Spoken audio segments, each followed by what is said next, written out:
Good evening and welcome to the Washington City Council meeting for Monday, February 17th, 2025. Roll call, please. Adams. Here. Blundy. Brownfield. Here. Butler. Here. Martin. Here. McIntyre. Here. Smith. Here. And Stevens. Here. As we rise for the Pledge of Allegiance, we'll ask for a moment of silence for Alderperson Al Howarder, who passed away last week.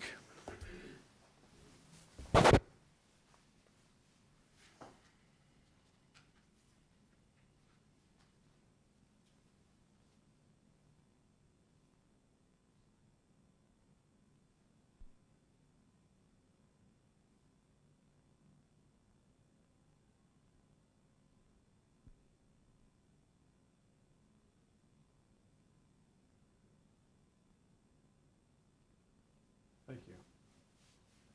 I pledge allegiance to the flag of the United States of America and to the republic for which it stands, one nation, under God, indivisible, with liberty and justice for all.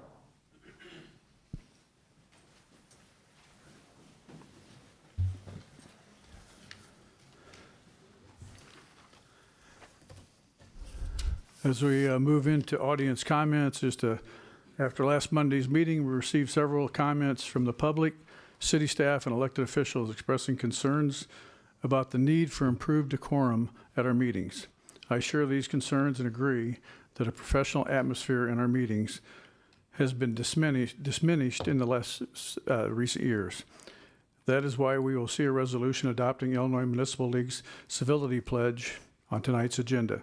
This pledge is a step forward to restoring the level of respect and professionalism that our meetings deserve. Moving forward, I will also encourage all those in attendance to refrain from call-outs, interruptions, or any actions and language that is disrespectful. Those wishing to speak, please do so during your designated time on the agenda and refrain from speaking over others as they take their turn sharing their views and opinions. We want to make sure that everyone has an opportunity to be heard in an orderly and respectful manner. Time for audience comments.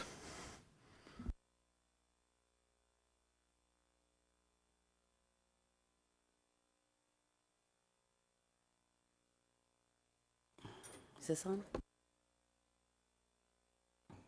Nope.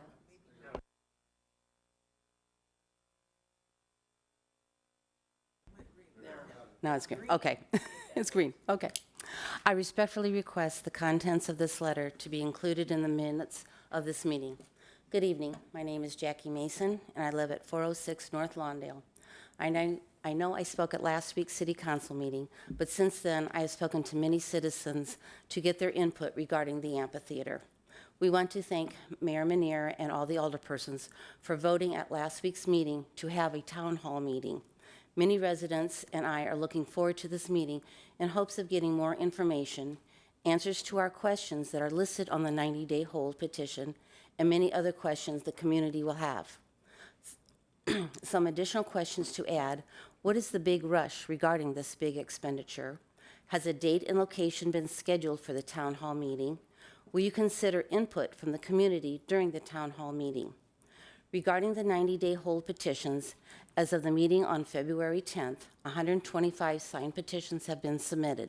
Can the city clerk tell us the total number of signed petitions received to date at City Hall? And tonight I'm going to be turning in 8 more signed petitions. Mr. Hanks is giving us a very generous gift. I am asking all of you to please listen to the citizens of Washington. Think and pray as to what to do with this gift. Your decision on this project will affect our children, grandchildren, and great-grandchildren. Thank you very much for your time.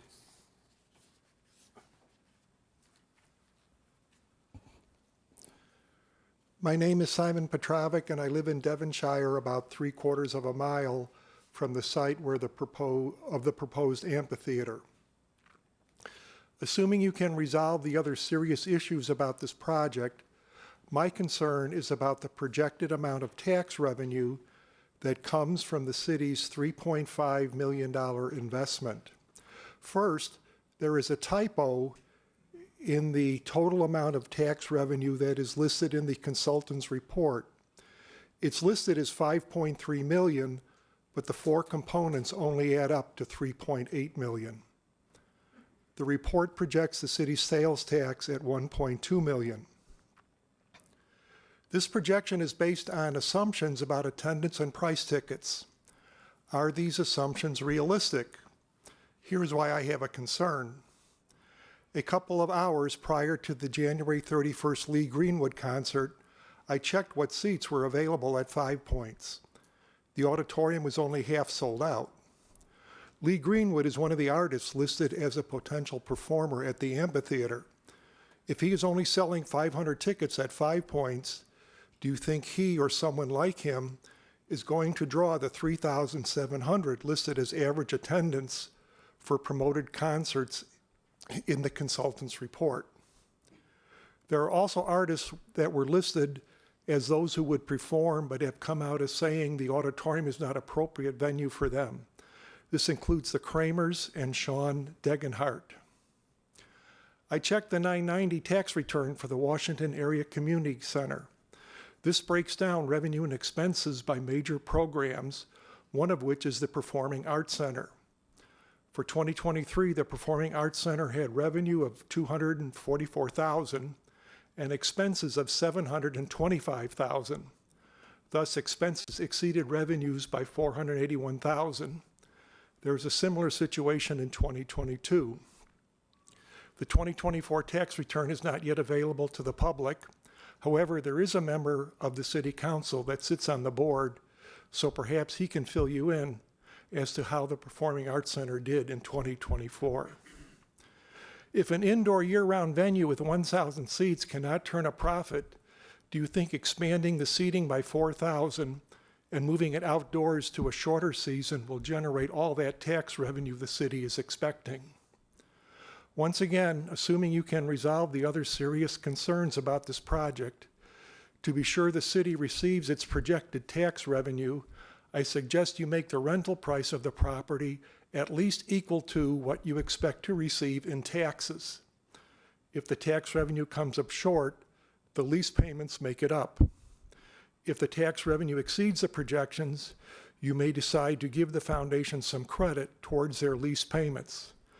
Don't set a bargain lease price because those attendance projections are very hypothetical. Ensure that there is some return on your investment.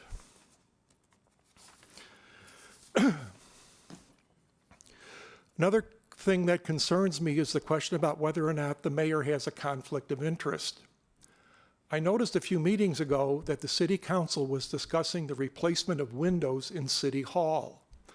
The policy or the law stated that projects over $15,000 required sealed bids.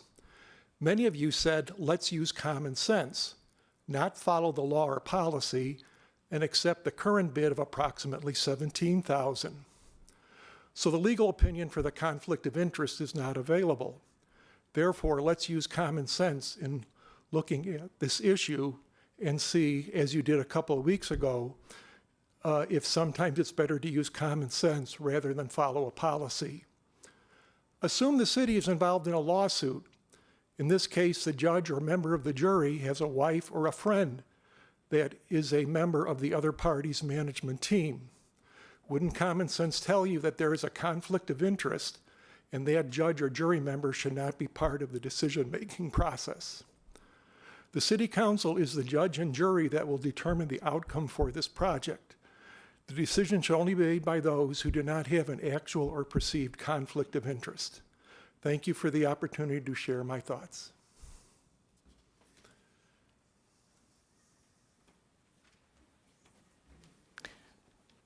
My name is Beth O'Brien. I live at 1207 Hampton, and I just had a quick question. I would like it entered into the record.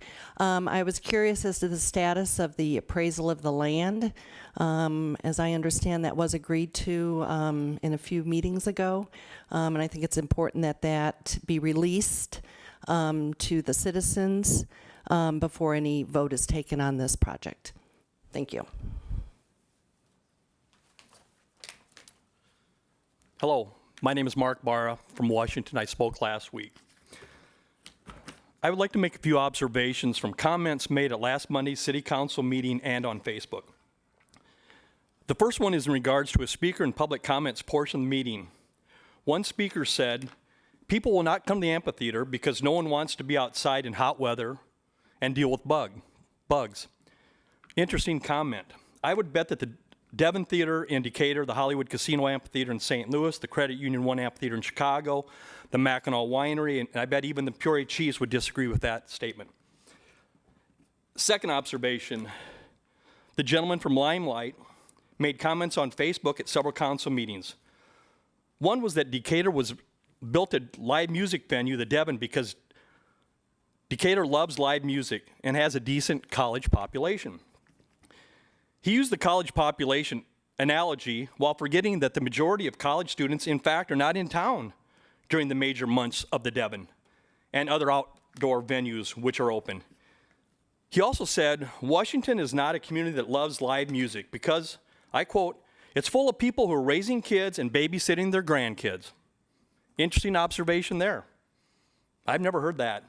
I guess Decatur isn't full of people raising kids and babysitting their grandchildren. He also claimed that Good Neighbors Day stopped having live music there just because there wasn't enough interest in live music. I talked to representatives of the chamber, and they said something very different. They said stage music was eliminated because of the high cost to rent the stage, and the area the stage was held water if it rained. Holding Good Neighbor Days on the amphitheater grounds and using the amphitheater stage would eliminate those issues, as they wouldn't have to rent the stage, and the amphitheater holds 2,000 actual seats. The beer tent was also eliminated, not because of lack of interest, but in fact, the owner of the grounds, John Bierce, no longer wanted alcohol to be served at Good Neighbor Days. So those two assertions are completely false, according to the chamber. The last observation I want to make is directed to Alderperson Blundy, who is not here tonight, and some comments he made last Monday. He alluded that maybe we should move the amphitheater to the new Freedom Parkway area. Another interesting concept. I believe the city does not own any land out there, if I'm correct. So that would be a huge expense, given what commercial land would be going for per acre out there. And is there even attractive land available that would hold the size of the amphitheater?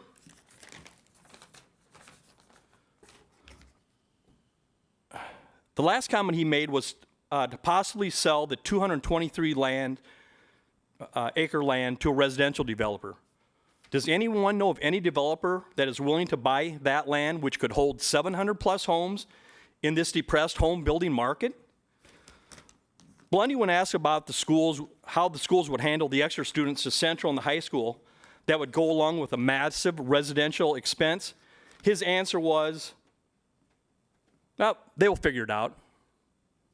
What's that mean, they will figure it out? Does that mean they're going to cram extra students into those schools? Or does that mean we build a new school or add on to schools to handle those extra students? And what will be the cost for expansions or new builds to the schools? My taxes for schools are already over 70% of my property tax. That includes grade school, high school, ICC, 70%. And I cannot imagine what that would go up if we had to do building construction added on. If you're concerned about your tax bill now, just imagine what will be if we have to add 700 plus home to 223. Thank you.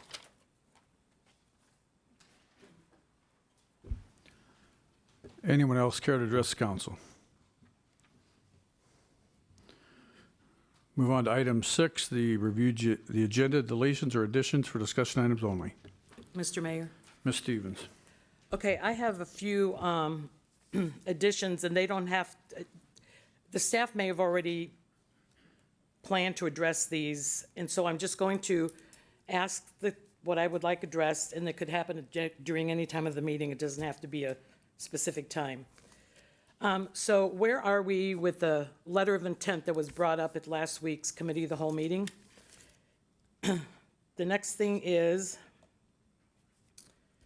and it was referred to tonight, where are we with a motion requesting a recommendation or opinion whether the mayor should recuse himself from any discussions or votes related to the amphitheater or infrastructure required to support the amphitheater based on the potential for real or perceived conflict of interest?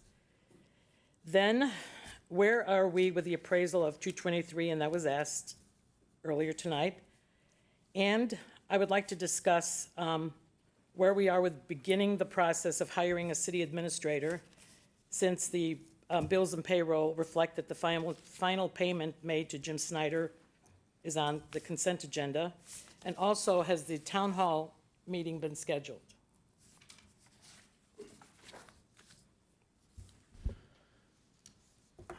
I can answer a couple of those. The first one, the conflict of interest, you've received the information on that, Ms. Stevens.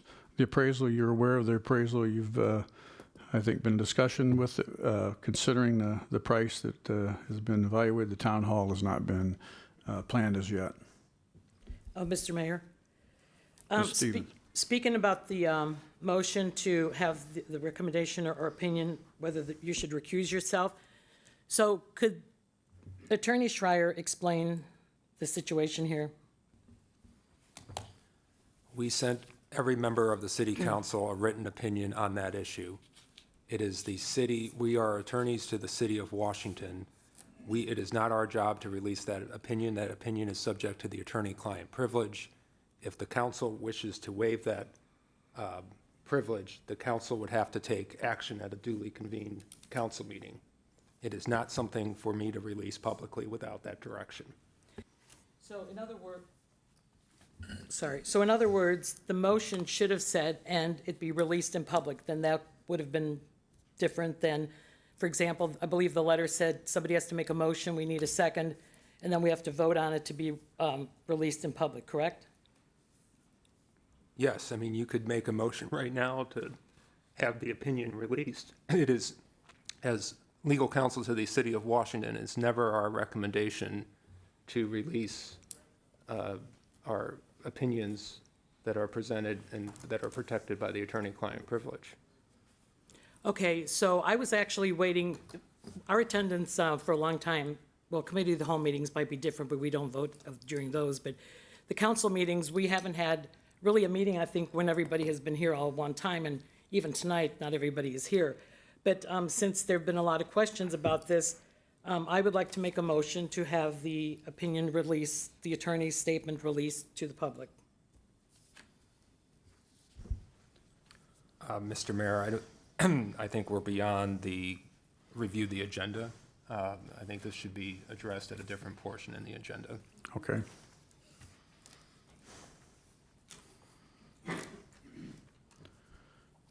Oh, one more thing. The appraisal part, Mayor, you said, yes, I've seen the appraisal, but don't we, when does the public see an appraisal? I was trying to think back to like when we had appraisals of the parking lots. Are those, all of those always not made public? John, are you aware of when we released the appraisal for even the High Street lot? I'm not aware of a time where we've released an appraisal.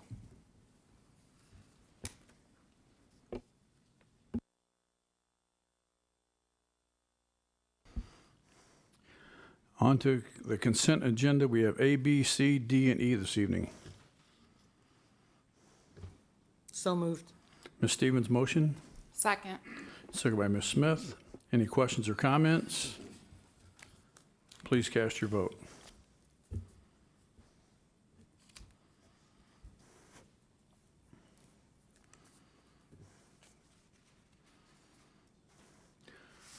And motion passes 7-0.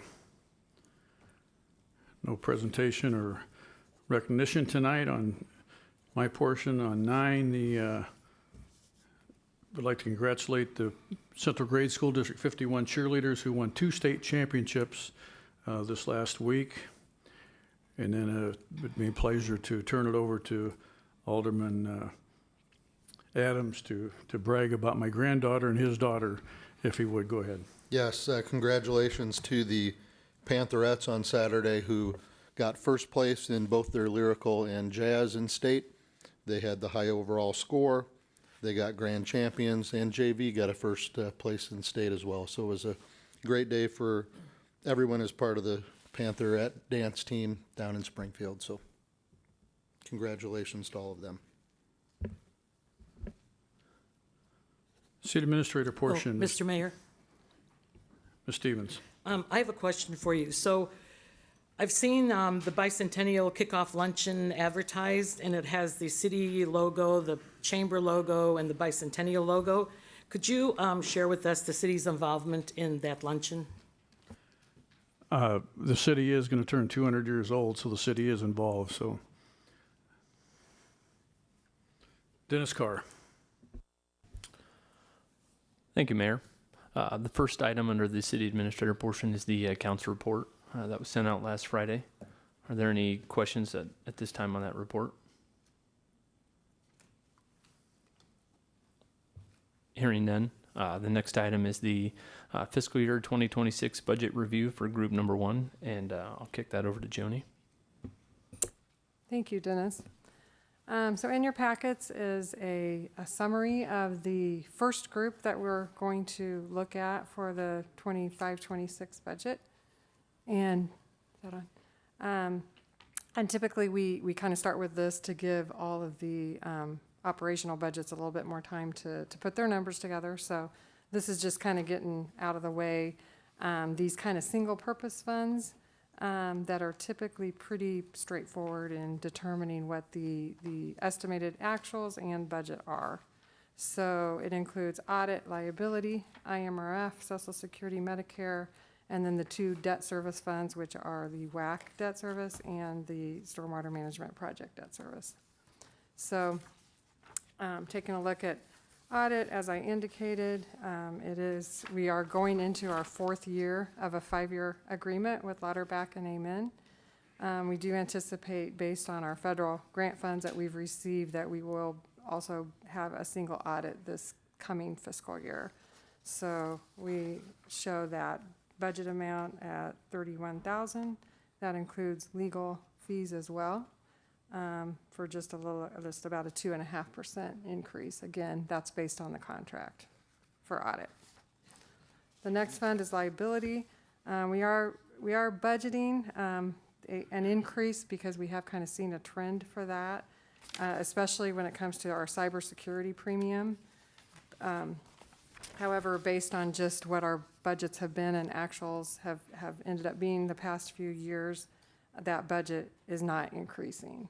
So we are showing, an increase based on what we believe compared to the current year, which is $115,000. So there is an increase based on the current year, but there is not an increase based on the current budget for liability insurance. Social Security, this one will continue to refine as we go through the personnel process, which we're in the middle of doing right now. So we're kind of this is kind of a preliminary look at Social Security and Medicare. Again, this is a fund that is paid primarily from property taxes. We do have some transfers coming from water and sewer to help to pay some of their portion as well. We also have some personal property replacement tax in that fund. Again, we are keeping the budget pretty just a slight increase, about a 5% increase, and that is reflecting some of the personnel proposals that we'll talk about later. But again, continue to refine this as we finish our personnel analysis. And the next fund is IMRF. I might have taken those out of order. Sorry about that. And IMRF, which is our pension fund for non-police. We do anticipate just a small increase. I believe that's increasing from 11.25% to 12.03%. So there is an increase on the employer side of that. Again, we're showing about a 6% increase with that 7% increase, or the 7% increase that I just discussed, as well as just a normal increase from general wage and step increases, and again reflects the proposed personnel additions that we're going to be talking about here in a minute. So again, that is a property tax funded fund with those transfers you see again from water and sewer, and the personal property replacement tax also goes into that pension fund. So that's IMRF. And then I believe the last two are the two debt service funds. So we have the debt service that we've talked about for several years now on the community center and obviously the constructing of this building. That debt service will be paid off in full in May of 2029. So this is reflecting, that entire debt service amount is coming from the general fund this fiscal year.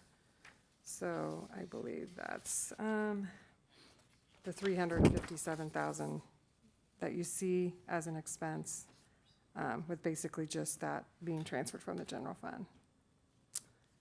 And finally, we have a new fund, and that is to reflect the debt service that we will be paying and have been paying for our stormwater management bond. As you recall, we did that $5 million bond to fund stormwater management capital projects. And we just had an interest-only payment due this year. And so this coming year that we will be budgeting for, we have both principal and interest payment totaling $470,000. That is paid for from the 0.5% home rule sales tax that was enacted for that purpose, leaving some additional funds for other stormwater type projects. So that completes Group 1. If anybody has any questions, I'm happy to answer them. Otherwise, we plan for Group 2, which is basically all of the you'll see the entire general fund along with all the capital projects. Pretty much everything but water, sewer, and MRF and building and capital replacement will be shown at the first meeting in March.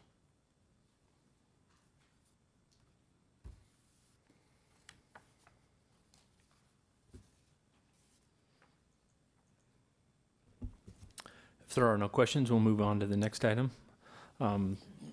Normally this would get brought up during the strategic planning meeting, but being as that we've kind of pieced that together in these meetings, the next item is new personnel proposals. Whether we start with Joni or we start with Deputy Chief Stevens, if you do want to thumb wrestle for it. Go ahead. Sure.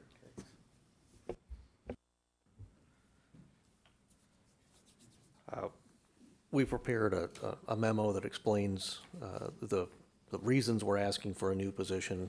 Ultimately, it comes down to investigations being a lot more complex than they have been in years past.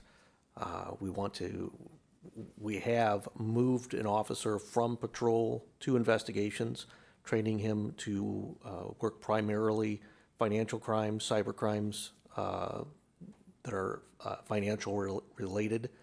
That is the biggest need that we see. They're incredibly complex crimes that take an awful lot of time. That leaves us a bit short on patrol. Again, we are making some complex cases, and we need to have a mass available to respond to events that frankly we just can't schedule. And so our goal is to have an adequate number of patrol officers to meet the needs of the residents and the visitors and the businesses in the city of Washington. And that's what we're asking for. Mr. Mayor? Ms. Stevens. Okay, so I tried to contact the chief earlier this afternoon, but we know now I didn't answer. So my question is, I have no idea how many police officers we currently have. In the past, we've been provided with like kind of a spreadsheet explaining that. Can that be provided to us before any decision is made? There are 26 full-time police officers. Also, when was the officer moved to investigations? Has it been a while or just recently? Just in the past week. Okay. And the area where the current investigation space takes place, is that area going to be adequate? It's full. Well, So our entire building is full at this point. It was remodeled, what would that be, about 15 years ago? And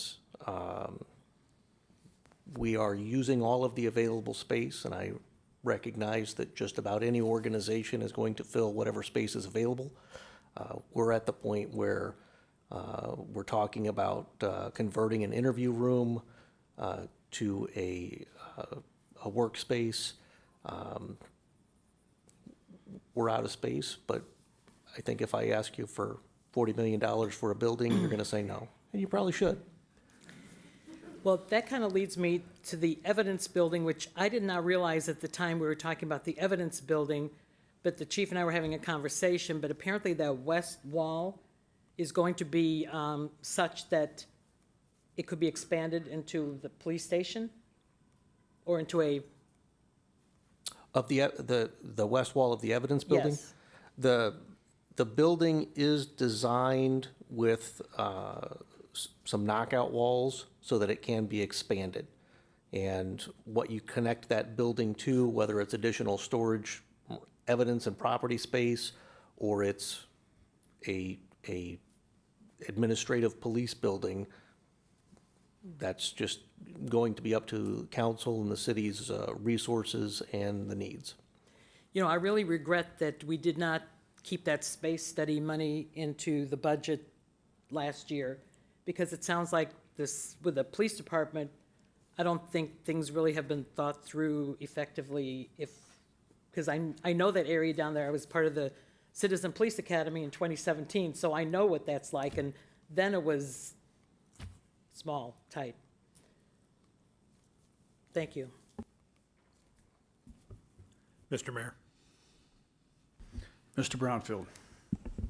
Deputy Chief, for a town our size, how many officers should we have?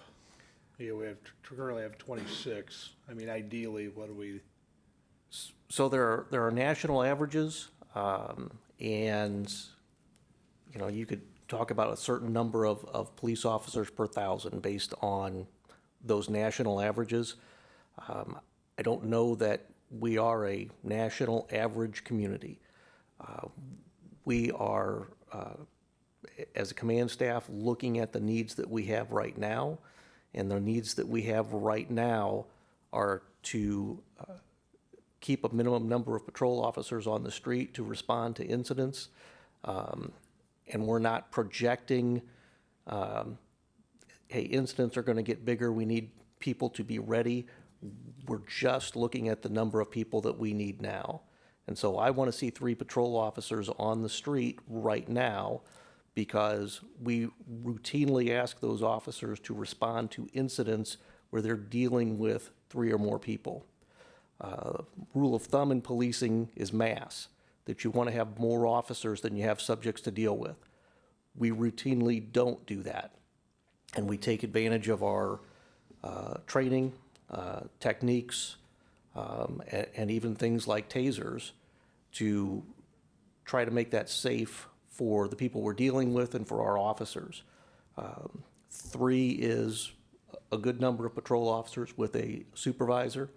With our current staffing, you'll see, and no one off with injuries, illness, training, either 2 or 3 officers on the road with the staffing that we're asking for.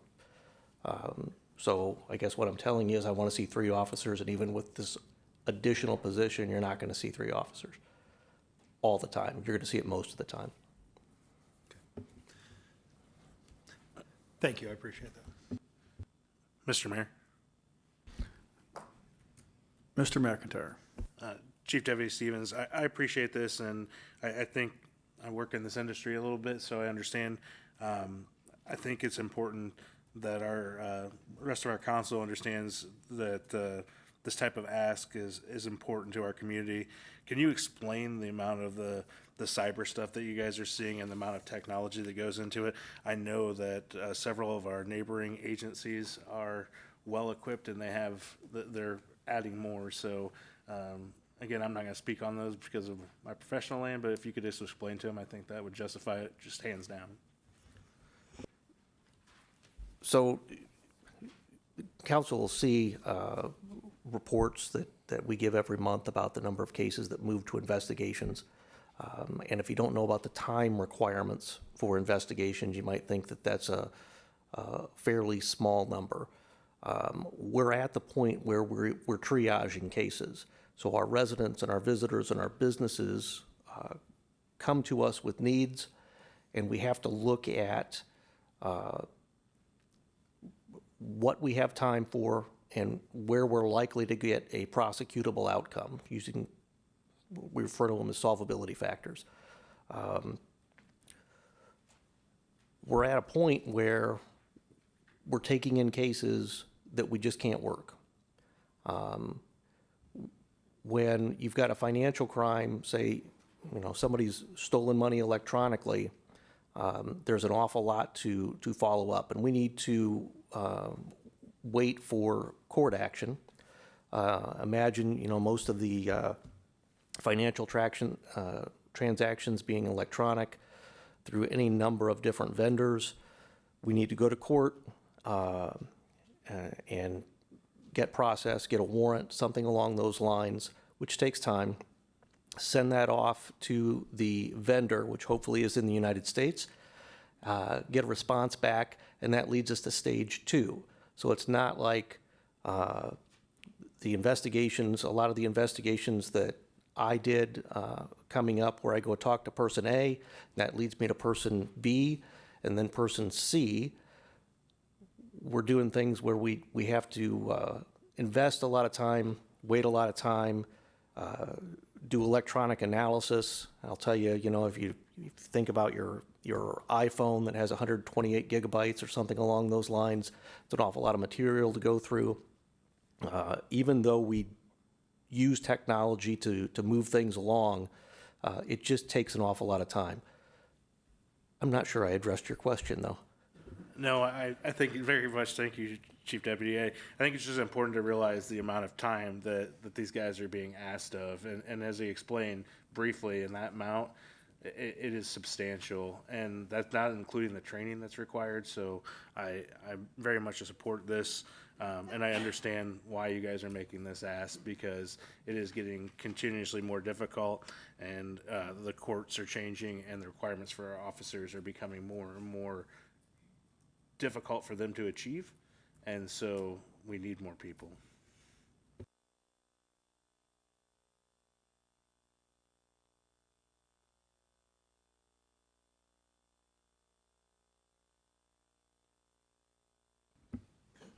Okay, if there's no other questions for Deputy Chief Stevens, then we'll go ahead into the second part, which is basically kind of finance, planning, development, and administration. So I'll kind of start with the first couple, and then I'll kick it over to John so he can explain his. The first one is actually kind of a succession plan for my position here. As I think most of you are aware, I've been planning for several years to kind of retire in mid-2026, and all of a sudden that's just a year away. So we are kind of trying to find some kind of a solution that would be, the least costly but most effective, that would allow us to hire someone. We're saying 4 months, maybe 4 months in advance of my kind of retirement date, so that I would be available for that training period, kind of that overlap period. We think that would, give us a better and more smooth transition, kind of transferring duties, and also the continuity and supervision of the finance department, which is very important as well. We're looking at, I'm looking at kind of a mid-2026 date. I don't have an absolute date, but just kind of sometime mid next year. So again, that will fall in this coming fiscal year if we want to hire someone in advance of that date. So we're kind of talking about like January, sometime around this time next year. That would allow the person to kind of see the budget process. And it's just as important to me to, make sure we hire the right person. We have a chance to kind of develop that rapport with the staff and make sure that it's, the best person on both sides. So again, we're looking at kind of a 4-month period. I've had people say, oh, don't you need them for the full year? And yeah, that'd be great, but I think that would be probably a little bit too expensive of a venture to do. So we're thinking that 4 months would be good to do that. And then once kind of all the final transition was done, then that person would take over as the finance director. So that's kind of proposition number one. And the cost of that is on the next page, or the second page of the memo, which basically shows the cost to the general fund, water and sewer, which is around $54,000, and then there'd be another like $5,000 for IMRF. So again, that would give us a and you know, those costs are estimates because I don't know exactly what that would demand, what salary that would demand. So those are estimates at this time, but I think it would be good to put something in the budget for that. The second position is not actually a position, it's just a promotional opportunity that I wanted to put before you because I'd like to take care of that in the budget as well, in my customer service department. So that's a $2,700 increase for that. And John also has kind of an overlap opportunity that I will let him explain to you. Thank you, Joni. Joe Boyer, currently our Building and Zoning Coordinator, is planning on retiring in the middle of next year.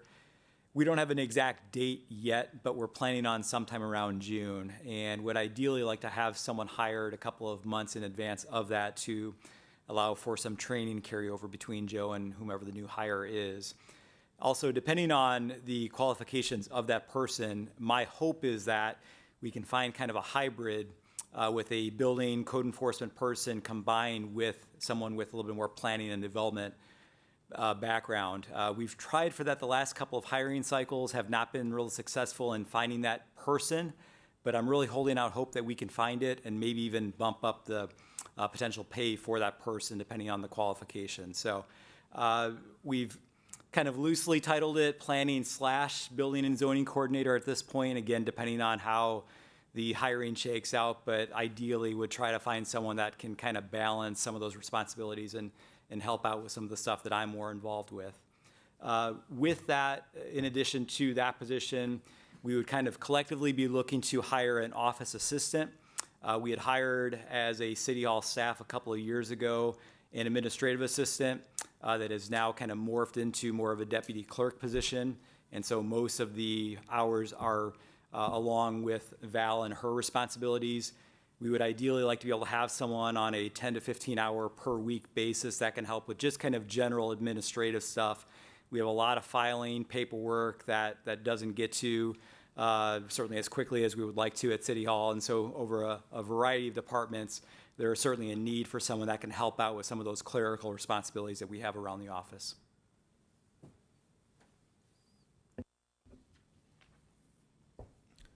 Mr. Mayor.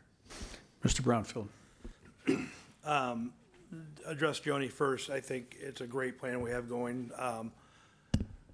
For your replacement, you can't leave. We need you for 27 more years. No. Thank you for what Happy you've to done. help. You what? I said I'm happy to help. Yeah, the new appreciate person. that. So if we're thinking January, so probably start looking to publish this sometime October, September, October, Yeah. to get as many as Early possible. fall. So you'll be involved in interviewing this person. We will have a city administrator by then. So who else will be involved in that? I would definitely include people from my staff. That's their input is important. I would probably have some other department heads as well. Yeah, it's obviously been a long time since we've hired a position Right. like this, but I think it's important to have buy-in not only from, like you said, the city administrator, the staff that they'd be working with, and also the department heads that they would be working with, because it's a very collaborative position. Right. And I think 4 months is probably more than enough because no matter who this person is and how great you've done, they're going to make it their own. So, Absolutely. that you can that's what bow we out want. gracefully and go from there. So, John, talking about the planning and zoning and office assistant, one thing I'd like to see, this office assistant would be, more of a part-time person, obviously. Something I think we're missing at City Hall is a communication specialist. We get Facebook pages out, we get information out. sometimes as needed, but I don't think we do the job that we need to do to represent this city. There's enough going on in here, on this town every day, where we need somebody telling folks what's going on. That way we don't have to trust Facebook and getting all the information out, all the pertinent information out. So I think that's something that, we should consider looking for also when we're doing these hiring. It doesn't need to be a 40-hour job, but if it can be a part of these folks' jobs you're proposing, then I think that would be a great idea. Mr. Mayor? Ms. Stevens. So the person, Joni, this isn't anything new. This is what we did with Brian and Kevin, right? And that worked out well? Yes. I mean, it was a position that was created, and I believe, was it 2 years, Brian? Yeah. So it was a 2-year period that they worked together, so. Yeah, This is a shorter period, but yeah. Okay, but the concept is basically Similar. the same, and I think that's a good idea too. So Sherry Parker, you said it's a promotion. Will she continue doing what she's doing, and then she will have additional duties? She will. This is a common thing that we do. We kind of start with the more basic responsibilities at the desk itself, and greeting the public and those types of things. And then as more experience is gained, she'll be here 3 years in May. So as more experience is gained, then we include her in more of the specific water and sewer responsibilities. And she's at that point that we feel she's ready for that. And I 100% agree that she's got a wonderful rapport with Yes. the public, just really, really good. And the office assistant, the suggestion of having a co-op student or a summer employee or an intern or whatever, I think that's a great idea, having that opportunity, because that also helps our schools and us at the same time. Mr. Mayor. Mr. McIntyre. So I agree with Alderman Brownfield. You're not able to retire, but no. I think all of us here, especially me as a newer council member, I get glazed at some of the things and just impressed with all you provide for us. Thank you. I think all of us here are concerned about that filling your position and how hard that's going to be. Are you? I guess my only concern with that, and I think the 4 months is great and all that, but should we try to get that ball rolling a little ahead of time? I don't know what the market is for filling a position like yours. And again, we've been blessed for so many years to have somebody like you on our staff. I'm just afraid that, finding a person or how we go about finding that person will be difficult. While I agree, I think it's important that we have a new city manager involved. The only thing I would just, before you know it, we're going to be talking and it's going to be December, and yeah. I just don't want to be to the point where I'd rather, have that ball already rolling, because I do think that it is going to be a challenge for us. So again, I would even support if we had to do a little bit longer, just so that we can make sure we have the ball rolling and the right person selected for that. As far as the other positions, I'm 100% behind that. Same thing with the planning and zoning, building zoning. Again, you said it's been hard to find a good market for that. I think then maybe that's something where we get some outside resource to help us try to help narrow that down, because these are such specific positions that we're looking for, and not everyone's looking for jobs in the public sector like, you very much do, and I appreciate greatly. And then again, the co-op student concept, I really like that. I think it'd be great to get some of our youth in there and get an opportunity to kind of let that be an evolving door to help our community. And I do agree. I think a communication specialist would definitely be something to tack on as something to, if that could be even at the high school level in a co-op position as well. I think those things could be really beneficial for us. So, and I will also second, Sherry is always so nice whenever I've been in there. So thank you for what you do with your staff. And like I said, I'm full support. I'm afraid I've watched some hiring for some high-level positions, and they've been very difficult to fill. I just want to make sure that you're handing off the reins, and you can sell them to the sunset, but we're not ready for you to do that yet. Yeah. Thank you. Thank you.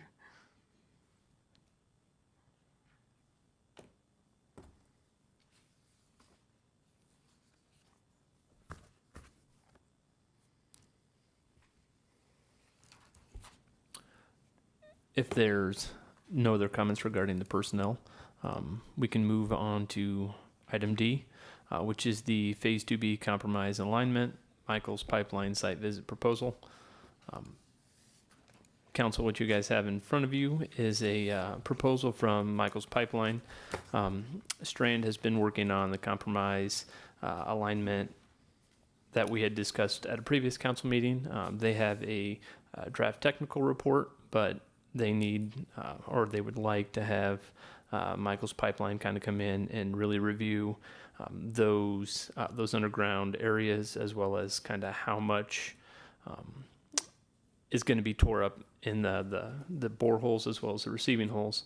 And so the fee that they have submitted to Strand is for them to assist in both reviewing those, as well as also kind of looking at the open cut versus directional boring in the alignments outside of the compromise as well.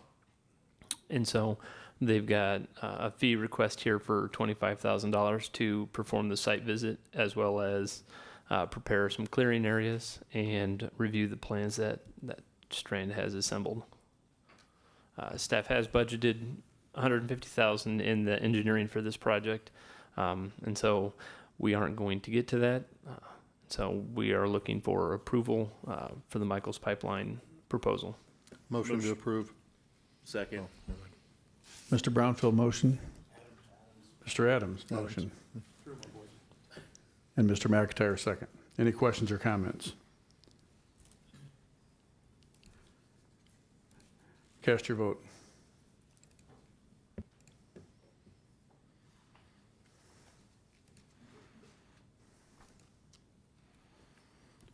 And motion carries 7-0. The last item under the city administrator portion is the discussion of the proposed code amendments to provide term limits for alderpersons and mayor. This item was tabled by Alderperson Martin, and we have placed it on the agenda here for discussion. Mr. Martin. So it's my intention to make a motion to put this on the ballot, pending the whatever text that we decide to figure out in the future, since there's no rush for this, since it isn't applicable this time. And so I think we have plenty of time to get this on the next ballot. And then we have time to figure out what exact details we want to have on there. But I'm curious what the rest of the council thinks about putting this on the ballot. It seems to me that it would be better for the citizens to make this decision instead of us on here. And I think we have the time to do it. Mr. Mayor? Ms. Stevens. You're talking about like the next election 2 years from now, right? If that, yes, I am, because I can't think of another one that this would be able to go on.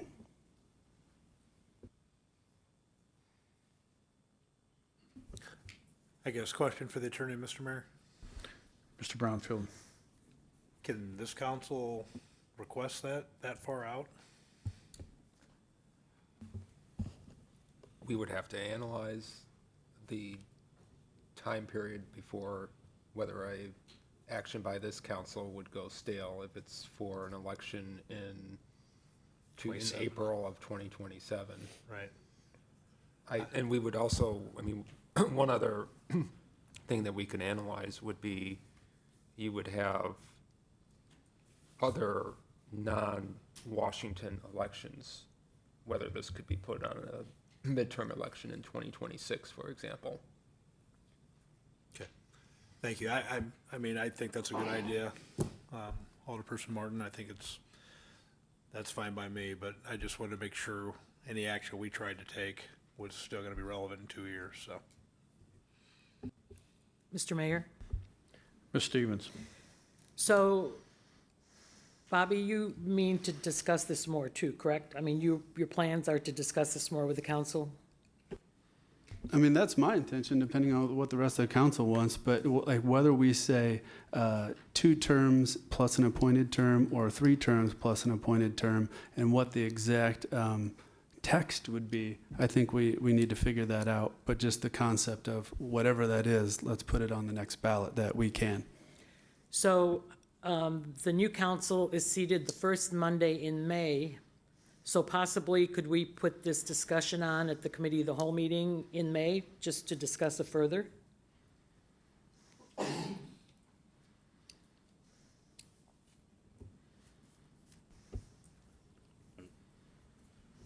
I don't see why that couldn't happen. I would say that this council has to kind of complete all of its business by the end of that first meeting in May.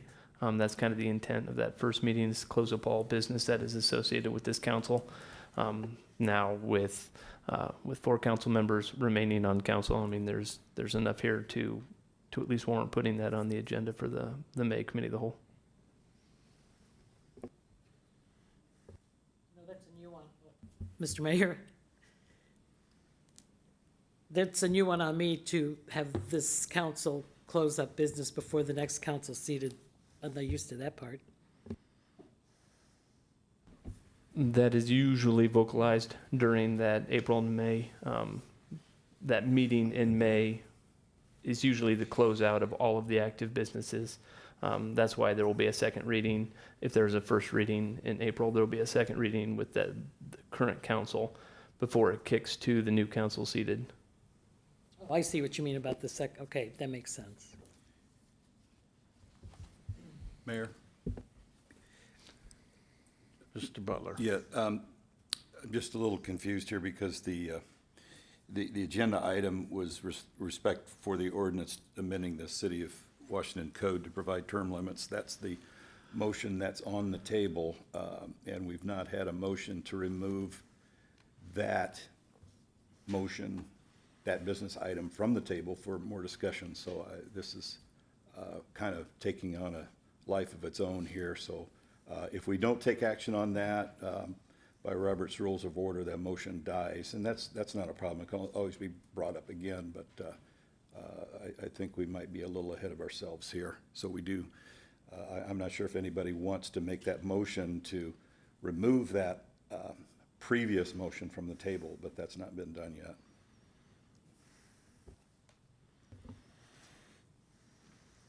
Mr. Mayor, I'm fine with making a motion to remove it. I don't think we're going to make any action on it tonight, either way. And by removing, it means it's taken from the table put it back on as a motion for discussion. So but that's not happened. That's the point here. So, Bobby, you made a motion to discuss it? I made a motion to table it to tonight.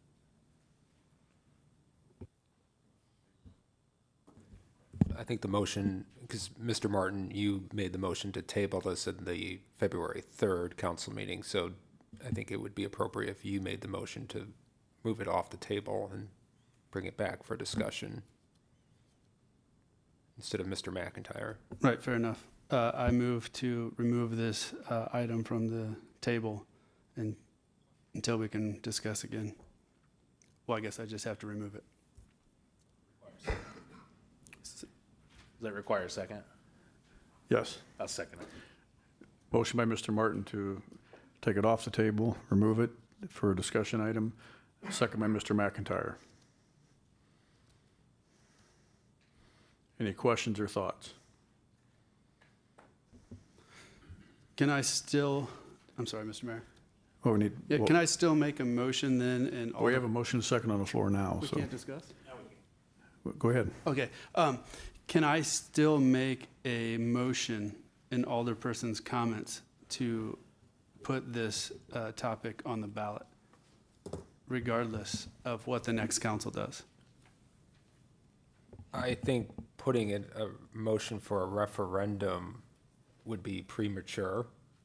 I think we would have to analyze whether, to Mr. Brownfield's point, there's a period of time where such a motion would go stale.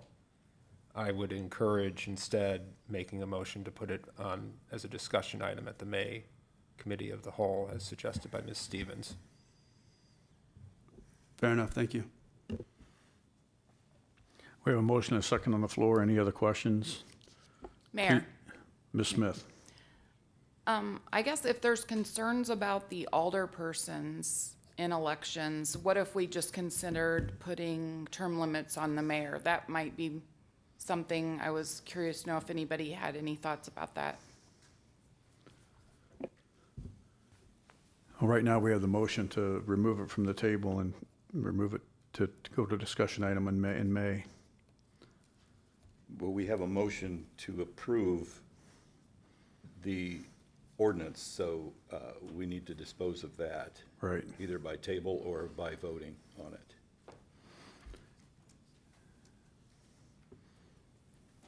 So if there's no other questions related to this motion, we'll ask for the vote.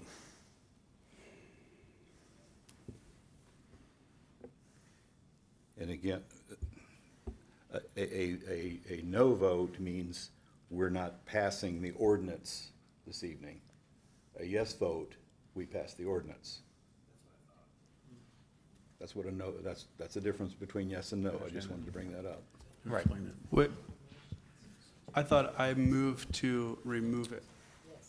You moved to take it from the table, so now it's Now it's an active active. motion. Fair enough. It's a motion for discussion and for disposition. So it can either be approved, it can be denied, or it can be tabled. So a no vote says the motion as it stands doesn't pass this evening. It doesn't mean it can't be brought up again, but it doesn't pass this evening.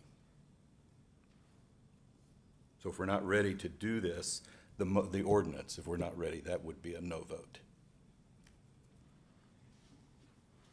Everybody understand that? Wait a minute.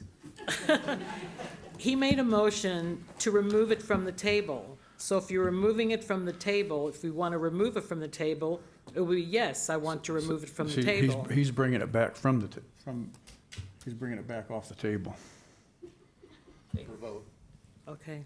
So it goes back to the February 3rd original ordinance where it was a motion to approve to get it before this council for discussion.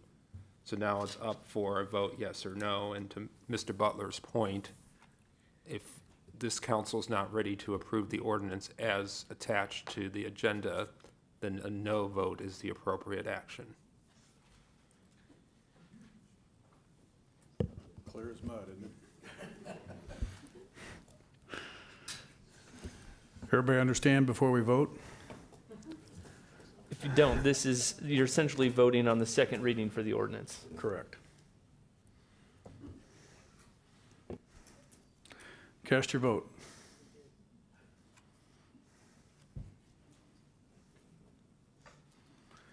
Amazing, 7-0 noes. All right. Glad we got through that. We only have one resolution on the agenda. Well, I say, well, to Mr. Martin, if you would want to do something during all the person's comments, you're welcome to do that. Thank you, sir. Okay.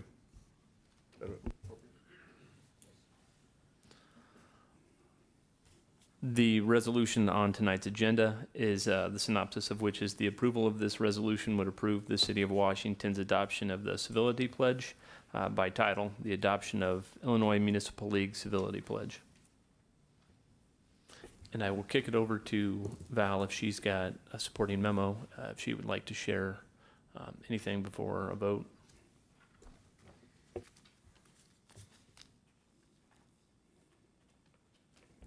Putting you on the spot.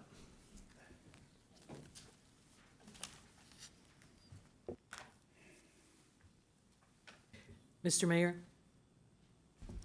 Ms. Stevens. Well, Val is looking. Can I read something from the IML magazine about this? Sure.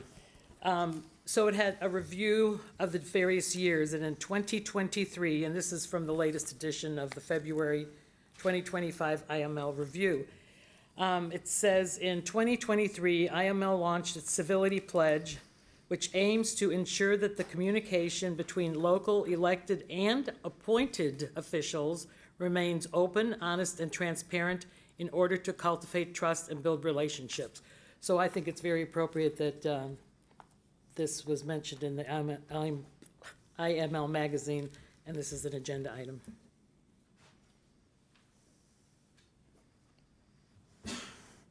Okay, I was on the IML when we passed this resolution in Springfield. Valerie?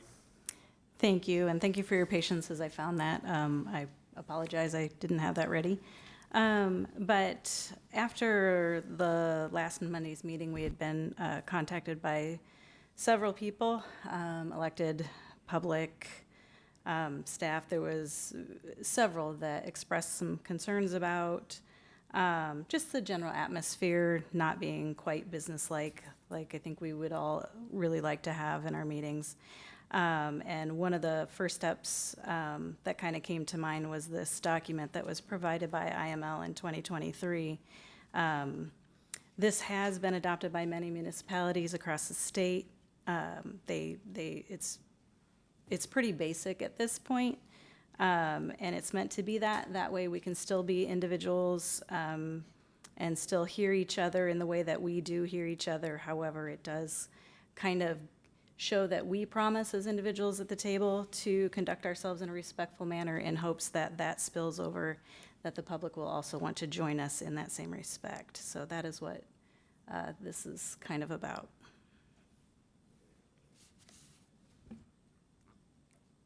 Need a motion to approve? Motion to approve. Second. Mr. Brownfield, motion, second by Ms. Stevens. Any questions, comments? Quick Yeah. comment, Mr. Mayor. Mr. Brownfield? Yeah, when I left last week, I was disappointed on this side of the table and the other side of the table. You know, it's not the easiest job in the world sitting on this side, and people make assumptions that things are a done deal. And on the hot topic stuff, I get it. Emotions run high, but we have to respect each other. Us sitting on this side has to respect the staff that's doing a great job on what they're doing and doing the best they can with the challenges they're facing right now. We don't have a city administrator, so staff's stepping up and doing the things that, you know, that person would be doing. So it was just a circus last week, and I'm glad we're doing this, and I am 100% for this. Mr. Mayor? Ms. Stevens? So this basically is us acknowledging that we need to be respectful and professional, but is there any like real life meat in this? Like, for example, would you stop a meeting if you saw that this was not being respected? Yes, I think I made a statement last week during an exchange.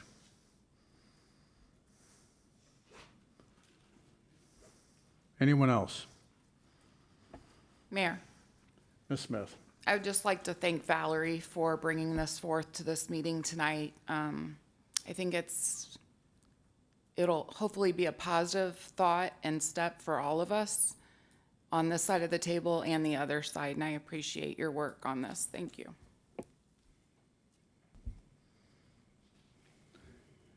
Anyone else?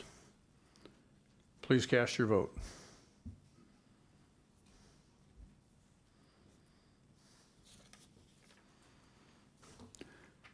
And motion passes 7-0. We have one first reading ordinance on the agenda this evening. Due to the time frame with the Park District having a meeting a week from today, staff has requested a waiving of the second reading. But by synopsis, the adoption of this ordinance would allow for the transfer of property and easement grant from the Washington Park District. By title, transfer of property and easement grant from the Washington Park District.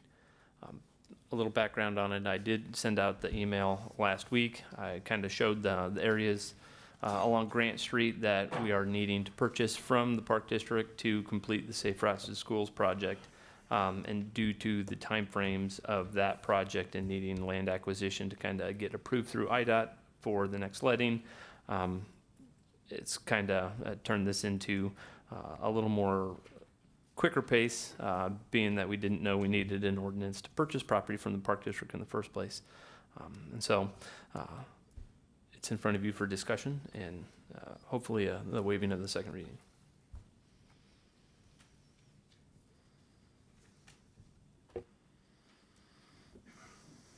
Make a motion to move forward and waive the second reading. Motion to waive by Mr. McIntyre, Second. second by Ms. Smith. Please cast your vote.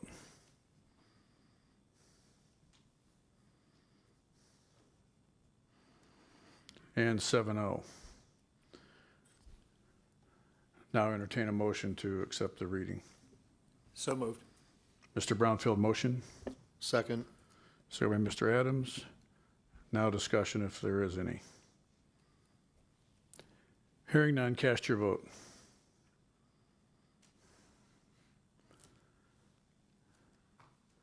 And motion carries 7-0. That is all for our portion this evening. Okay, thank you. On to Alderperson's comments. Anyone care to address the council? Mayor. Mr. Martin. So, in light of our conversation, I would like to move to put a discussion item on the May Committee of the Whole to discuss putting term limits on the ballot, on the Second. next available ballot. Second. Motion by Mr. Martin, second by Me, Stevens. Ms. Stevens. Questions, comments? Please cast your vote.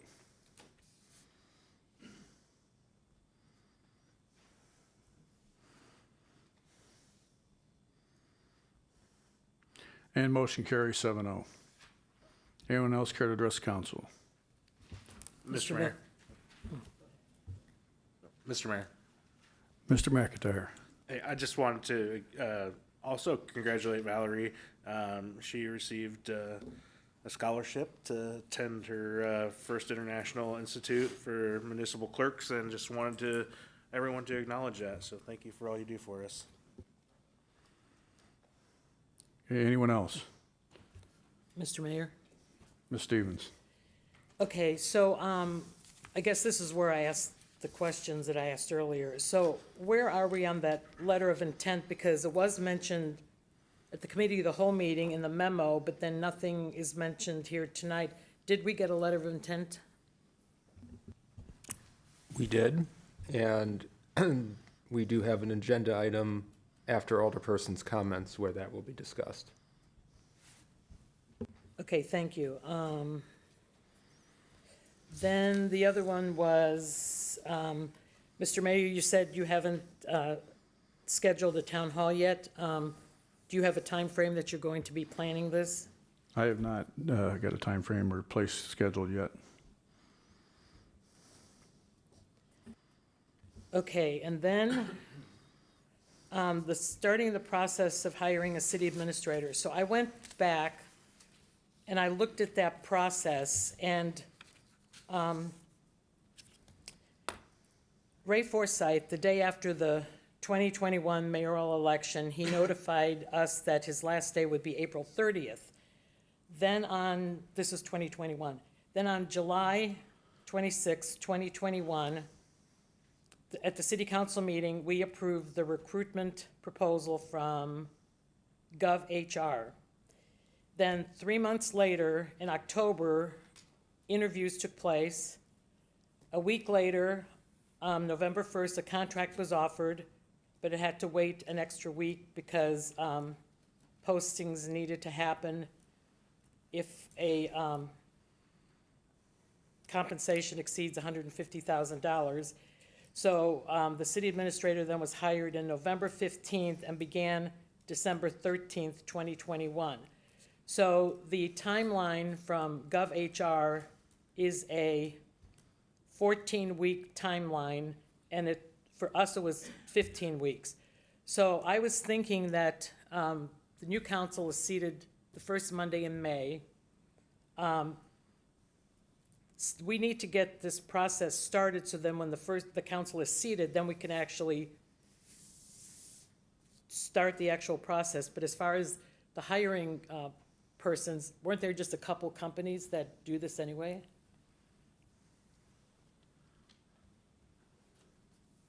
So I guess I'm a little bit confused because the city administrator is appointed by the mayor, and it will not be a mayor seated till the 5th of May of this year. Right, but it takes 14 weeks to find a city administrator, and that's into June then, the end of June. So anyway, I guess I'm going to make a motion to discuss this at the March. Is there going to be a lot of stuff on the March agenda, Committee of the Whole? I think we really need to get this going, otherwise we're going to be months after the new council is seated before we even see the light of day with the new city administrator.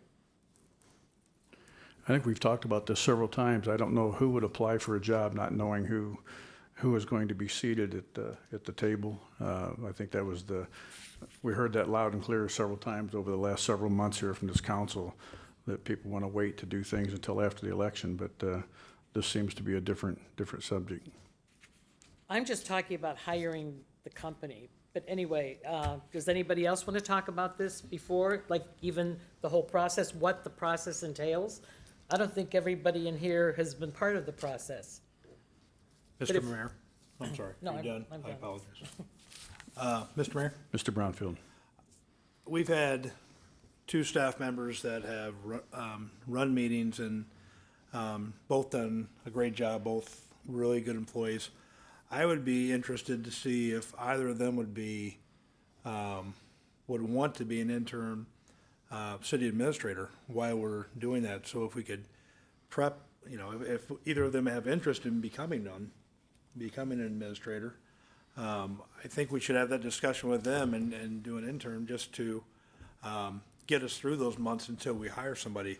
A new mayor is going to be sat that really is going to have their hands full learning the processes. So you've got staff that's been around with some really good people in the past, and I think that could be an opportunity. So just a thought I'm throwing out there.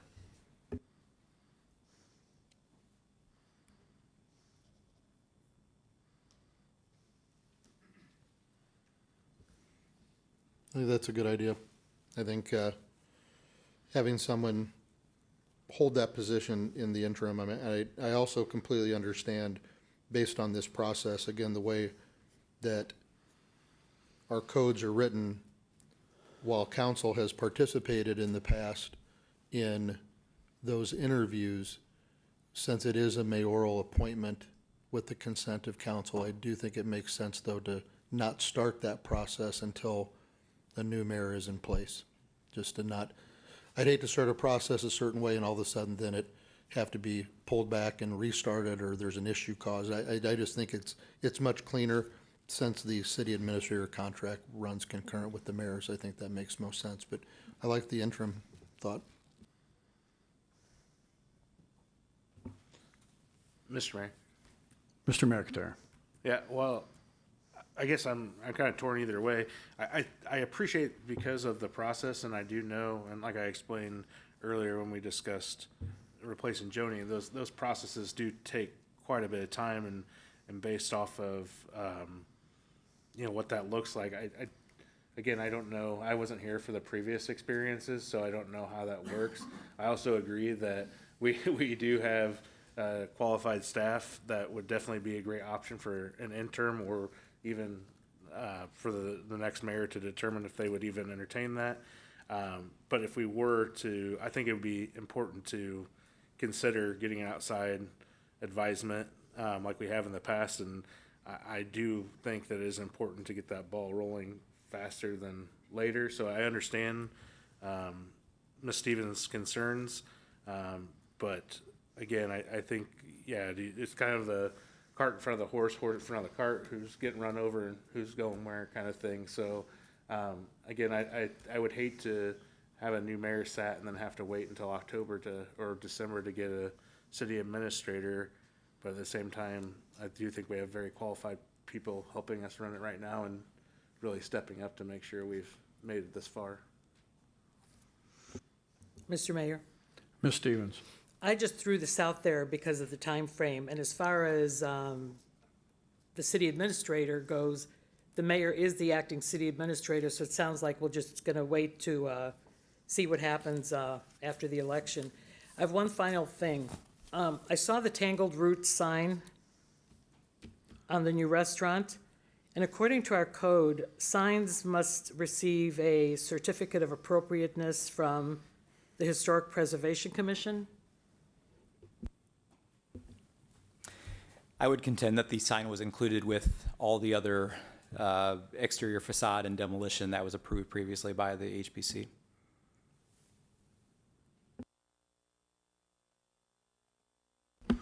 Thanks, John. Anyone else? Entertain a motion to move into executive session 5 ILCS 120/2, C6, the setting of a price for sale or lease of property owned by the public body. Mr. Mayor, there's one more thing that we didn't talk about. Need a motion. So moved. Mr. Brownfield motion. Second by Mr. Butler. Please cast your vote.